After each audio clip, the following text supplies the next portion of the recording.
ശക്തമായ കാറ്റിൽ കണ്ണൂർ എളയാവൂരിൽ വീടിന്റെ മേൽക്കൂര പറന്നുപോയി. 3 വീടിന്റെ റൂഫ് ഷീറ്റ് തകർന്നു. പ്രദേശത്ത് മരങ്ങൾ പൊട്ടിവീണ് വൈദ്യുതി മുടങ്ങി. അരുൺ പൂപ്പറമ്പ വിവരങ്ങളുമായി. അരുൺ, കണ്ണൂർ ജില്ലയിലെ സാഹചര്യം എന്താണ്? ഇത്തരത്തിൽ വിവിധയിടങ്ങളിൽ നിന്ന് നാശനഷ്ടങ്ങൾ റിപ്പോർട്ട് ചെയ്യുന്നുണ്ടോ?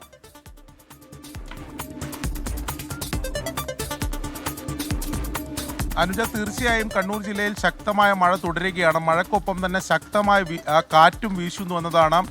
ഈ ശക്തമായ കാറ്റിലാണ് പലയിടങ്ങളിലും നാശനഷ്ടങ്ങൾ റിപ്പോർട്ട് ചെയ്തത്. ഒടുവിലായി ഇപ്പോൾ സൂചിപ്പിച്ചതുപോലെ തന്നെ എളയാവൂരിലാണ് ശക്തമായ കാറ്റിൽ വീടിൻ്റെ മേൽക്കൂര പറന്നുപോയത്.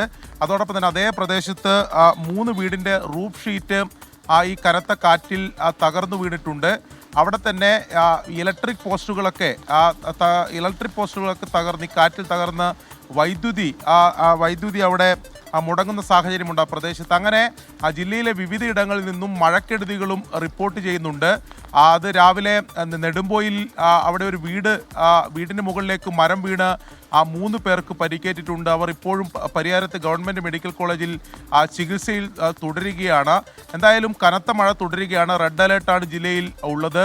പുഴകളിലെ ജലനിരപ്പ് കാര്യമായി തന്നെ ഉയരുന്നുണ്ട് എന്ന മുന്നറിയിപ്പ് ജില്ലാ ഭരണകൂടം നൽകുന്നുണ്ട്. തീരപ്രദേശത്തുള്ളവരൊക്കെ ജാഗ്രത പാലിക്കണം എന്ന് പറഞ്ഞിട്ടുണ്ട്. മലയോര മേഖലയിൽ ഇന്നലെ രാത്രി മുതൽ തോരാതെയുള്ള മഴ, അതായത് ശക്തമായ മഴ മലയോര മേഖലയിലുമുണ്ട്. പ്രത്യേകിച്ച് ചെറുപുഴ, പേരാവൂർ ഉൾപ്പെടെയുള്ള മേഖലയിൽ കനത്ത മഴ പെയ്യുന്നുണ്ട്.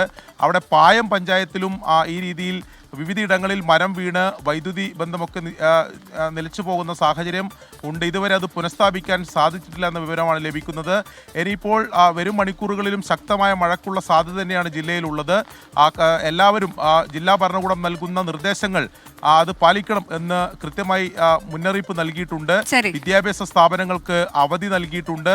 ഈ പുഴകളിലെ തീരപ്രദേശത്തുള്ളവർ പ്രത്യേകം ജാഗ്രത പാലിക്കണം എന്ന നിർദ്ദേശം കൂടി ജില്ലാ ഭരണകൂടം നൽകുന്നുണ്ട്. ശരി, കണ്ണൂർ ജില്ലയിലും അതിശക്തമായ മഴ തുടരുകയാണ്. വിവിധയിടങ്ങളിൽ നിന്ന് ശക്തമായ കാറ്റിലുണ്ടായ നാശനഷ്ടത്തിന്റെ വാർത്തകൾ പുറത്തുവരുന്നു. അതിൽ തന്നെ എളയാവൂരിലാണ് വീടിന്റെ മേൽക്കൂര പറന്ന് പോയത്. കൂടാതെ വൈദ്യുതി ബന്ധം വിച്ഛേദിക്കപ്പെട്ടിട്ടുണ്ട്. വിവിധയിടങ്ങളിൽ മരങ്ങൾ പൊട്ടി വീണൊക്കെ വൈദ്യുതി നിലയ്ക്കുന്ന സാഹചര്യം.